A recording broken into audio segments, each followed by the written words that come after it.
What up, my babies? How y'all doing today? I want to remake my video that I made earlier today because I got something else to iterate on it, and it is about sowing seeds.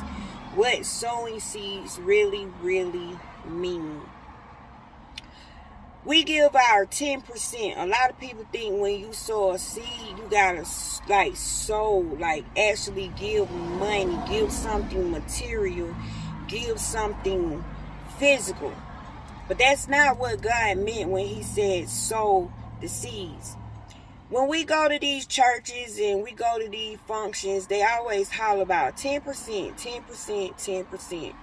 I'm so tired of that 10%, 10%, 10% stuff. It upsets me. Because first of all, our God is a good God, and our God owns all the houses and owns the land. Why would we have to pay for a blessing? My dad told me one day, he said, you taking all your money down there to that church, rest his soul. He said, you taking your money down there to that church. He said, what's good happening for you in your life? Because a lot of people pay their tithes and they just paying their tithes. Like, don't nothing happen. It's because of the intent you have when you're giving your 10%. You giving them that money because you expecting something for that money. And the preacher even tell you, if you want God to bless you, if you want God to move in your life, pay me. To me, that's what they saying. Put some money down on it. But we serve a God that owns everything. My dad used to say, get a handful of money, throw it up in the air, and see how much money God keep for himself. He said, God don't need your money. God don't want your money. My daddy was on to something, and ever since he told me that, it kind of made me think a little harder about what I do with my money. Since our spirit walk and words are alive on my page, you know how I am on my page. You talk to your money. You tell your money what you want your money to do.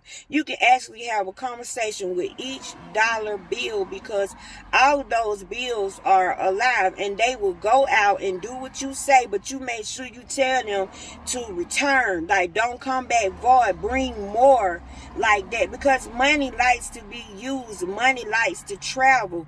Money likes to do your bidding. It's just, do you have a good relationship with money? Money can hear. Like, you gotta respect money. If you call money evil, money don't like that. Money won't come nowhere near you. Money is happy. Money come from the trees. The trees give off life. The trees give off oxygen. So look at your money like that. Like, everything is connected. So when you sowing your 10%, you're just paying. A lot of y'all not going to agree with me, and I don't care. But this is the way I roll over here. You pay your 10%, and a lot of y'all giving these churches your money, and your pastor doing way better than you. Your pastor driving around in a brand new car, and you driving around in a broke down car. Some of y'all getting a ride from somebody, and some of y'all just don't even have a dang on car. So when you pay your 10%, who are you paying it to? Are you paying it to the pastor? Or are you paying for the building to be built? Are you helping the lights cut on? Because your pastor supposed to be depending on God to take care of him, not y'all. Not y'all, because that's God, man, and God take care of his people that he called.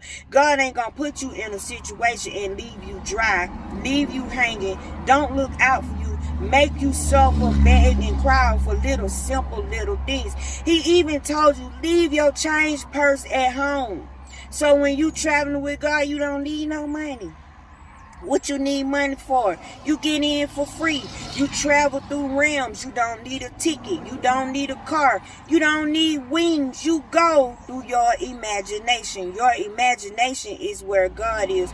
So when you paying your 10% to these churches, what are you paying for? And I don't like when people say, well, you don't supposed to worry about where your money go. You just paying it to God. You doing it for God. God don't need your money. God do not need your money. Do you know back in the biblical days, the 10% thing was created for the Levites. The Levites were the priests. And they were a special type of people. They lived a certain type of way. They did everything. They came to your house. They buried your people. Like, they all had special gifts, special powers. They was highly, highly anointed. And they were brought up a certain way. They did not work. So the people in the villages would pay the priest 10%. And you had to be a Levite. Am I saying it right? Yeah, you had to be a Levite. They didn't just say give 10% to the temple, give 10% to this, give 10% to that. No, the priests were not. They were not allowed to work. They didn't do all of the labor and stuff. They did, you know, the stuff priests supposed to do. So people would bring them clothing. They would bring them food. They would bring them money. People even traveled across the waters, across countries to pay these priests 10% because these priests were bad, man. They were highly, highly anointed. So when they say pay your 10%, they make you feel so guilty in church. They make you feel bad. Then they say you supposed to give with a cheerful heart. Like, don't give if you don't have a cheerful heart. But let your lights get cut off. Let your water get cut off and go back to that same place you keep paying your tithes to, and they'll tell you they can't help you or there's not enough funds. I had a friend who was serious about paying their tithes, this couple, and they fell short. They needed rent money. They were about to lose their home. Do you know, because they could not pay their tithes, and I ought to call this church out so bad, but I ain't gonna do that. I'm gonna be nice. But they mistreated my friends. They put my friend's name on the board like it was a shame. They were shamed because they didn't pay their tithes. They didn't pay tithes and offering. And they went to the church for help, and the church said they couldn't help them. But they were faithful in giving this church their 10%. If you gonna give 10%, you give 10% to God. And I'm gonna tell you what your 10% consists of. You can take 10% of your earnings if you choose to, and you can help a child get school clothes. You can help a family pay a bill. You can pick whatever chore, or you can find a need that you see that needs to be addressed. Now that's when you coming from your heart and you helping this situation out. But getting a collection plate, passing it around, if you put a turkey in that collection plate, they'll say something. If you put a whole bunch of corn in that collection plate, they'll say something. Shoot, put a couple pair of shoes in the collection plate, they'll say something. They want money, money, money. But God don't operate on money. God's idea of money was to help us survive down here, but you don't have to totally survive off of money. Okay, now when you rolling with God, when you chilling with God, and you want to give your 10%, I'm going to tell you how you give your 10%. You sow your seed, which is your imagination, which is your thoughts. You are the living word. The Bible is the written word. But when two are gathered in the midst, there God will be. See, you live the Bible. You are the Bible. You are the word. You are the events that are happening inside of that Bible. And God also speaks to you through your heart, through your imagination. So God might tell you to do something for somebody, and boy, that's a blessing when God himself tell you, hey, I want you to help such and such out. Then you have a need, then you do that. But when you sow a seed, the seeds that God are talking about are thoughts. They're intentions. Those things are filled with power. Words are alive. Remember, words put the word together, not hands. Words are alive, and we don't realize that. Some of y'all need to humanize your words if you want to understand life better. Words speak to you. Words explain themselves to you. Words show you things. Words come from thought. We are thought. We are thought about. We are all thought. If you took your breath out of your body wouldn't work. You are the thought that goes into your body. You are the thinking that goes into your body and helps your body do what it needs to do. Your body is just a shell, but your body is very intelligent and it knows what to do. But you give it life. Without you, your body will have no life. So when you're sowing a seed, you give a good thought. Meaning, say you had a sick friend and you wanted your friend to get better and you love your friend. Well, you can help your friend and you don't even have to leave your house. You don't even have to call your friend. You don't even have to get involved with your friend. It wouldn't be good to really talk to your friend because your friend's so sick. Your friend ain't going to do nothing but complain. I'm going through this. I'm going through that. And sometimes listening to that stuff bring us down, it weigh us down, and if you are a sensitive, you will soak up all that negative energy. So what you do, you sow a seed for your friend, which means you think good thoughts about your friend health. You don't be in agreement with your friend. You don't help your friend be sick. You speak against it. You say positive things about it. And if you see your friend not getting better, you keep on going until something happens. Pray and pray and pray until something happens. And when you pray, you're speaking and it's already done turn. You're not begging. You're thanking God for healing. You telling God you done seen him heal before. He done healed you before. You see your friend healed. So when you sow your seed, that is sowing it on good ground with good intentions, with nothing but love on the inside. You're witnessing to this thought what you see happening. So your harvest comes at the end. So when you're thinking these good thoughts about your friend, you're thinking about the end results. You're not thinking about the process your friend has to go through. You're not thinking about the pain your friend is in. You don't think about the suffering. You see your friend coming out.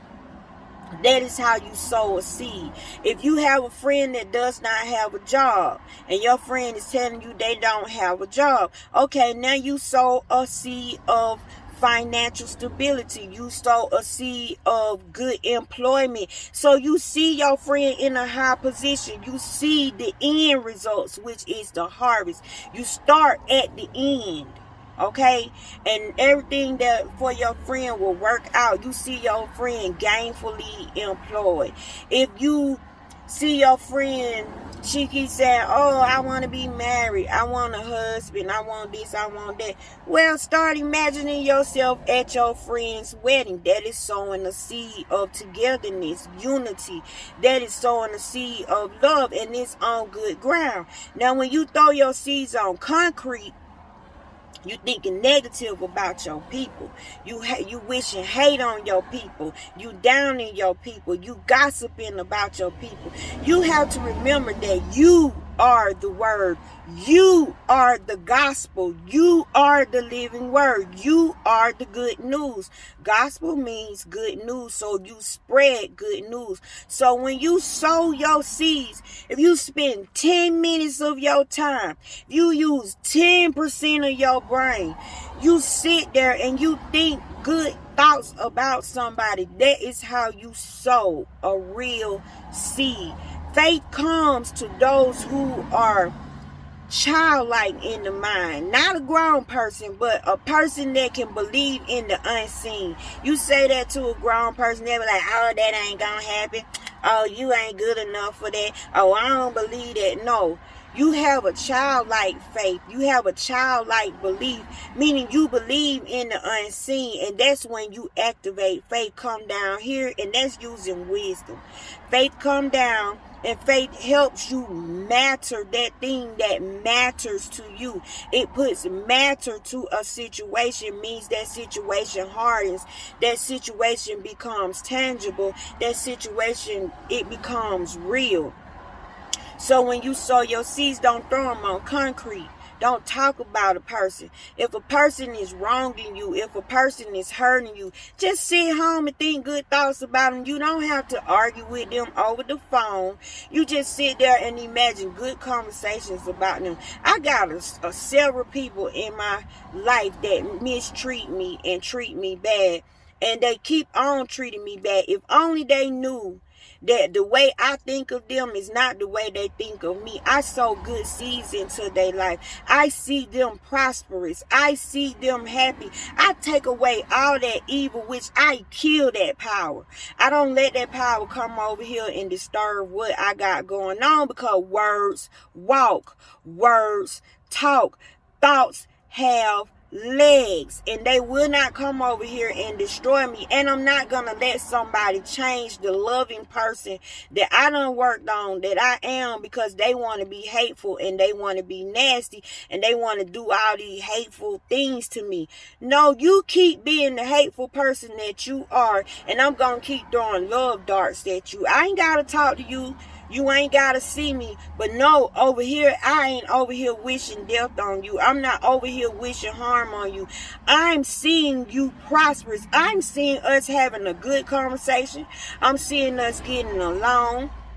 I'm seeing us having fun together. I'm seeing you be so blessed. You don't even know what to do with yourself. I'm conforming you and you don't even have no idea. So the evilness... Sorry about that, y'all. My video cut out some kind of way. I'm going to have to hook this video back up to the last video that I just made. But the evilness that people throw out on you, you don't have to accept that. You bounce that mess off of you. Don't let a person change who you done worked on. Don't let a person come over here and destroy you because they want to be hateful and they want to be nasty, because you don't want to be them.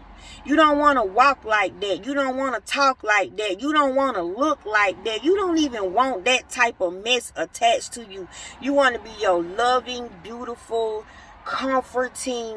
People love to see you come and self. When you walk in the room, people's eyes should light up. They should be rejoicing when they see you.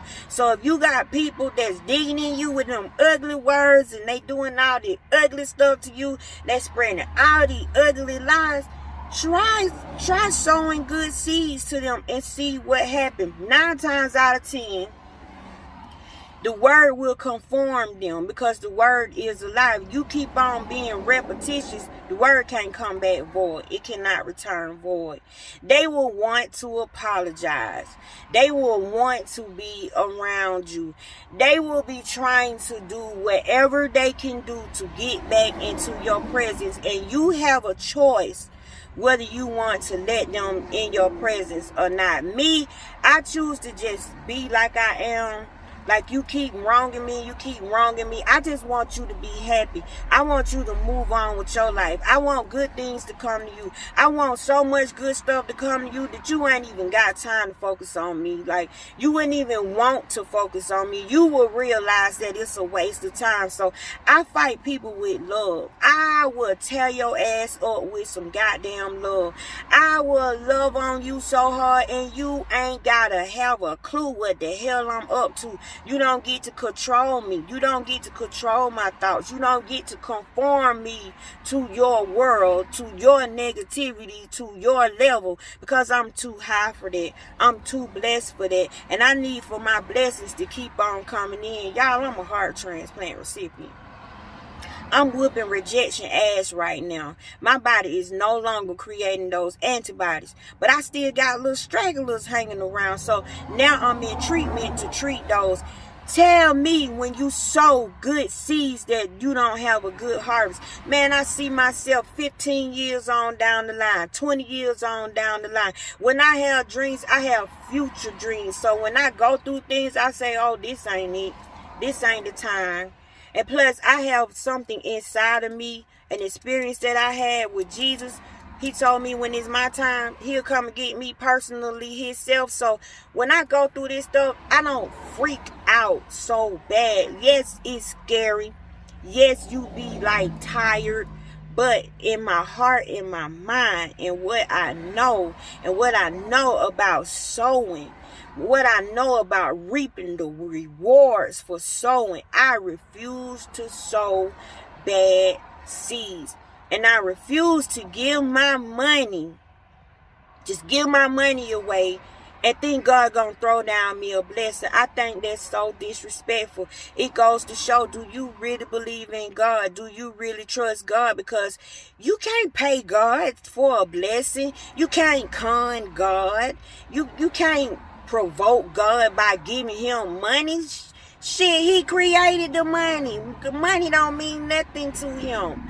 So don't do what everybody else do. Try to think outside the box. Try using your mind, and you use your money for what you want to use it for. Don't let that church sit there and make you feel guilty because you ain't giving and you ain't giving. 9 times out of 10, it's so much bullcrap going on in that church because it's religion. And religion was created to separate people, to keep you in a fishbowl. So you won't come outside that bowl. But when you out spirit, you don't need money. Things come to you. When you just think about things, they come to you. They come to you. You command things. So when you sow your seeds, use your words. Use your words wisely, because those are your seeds. You are the word. You are the gospel. You are the good news. So spread it, boo. I love you with all my heart. And y'all have a blessed day.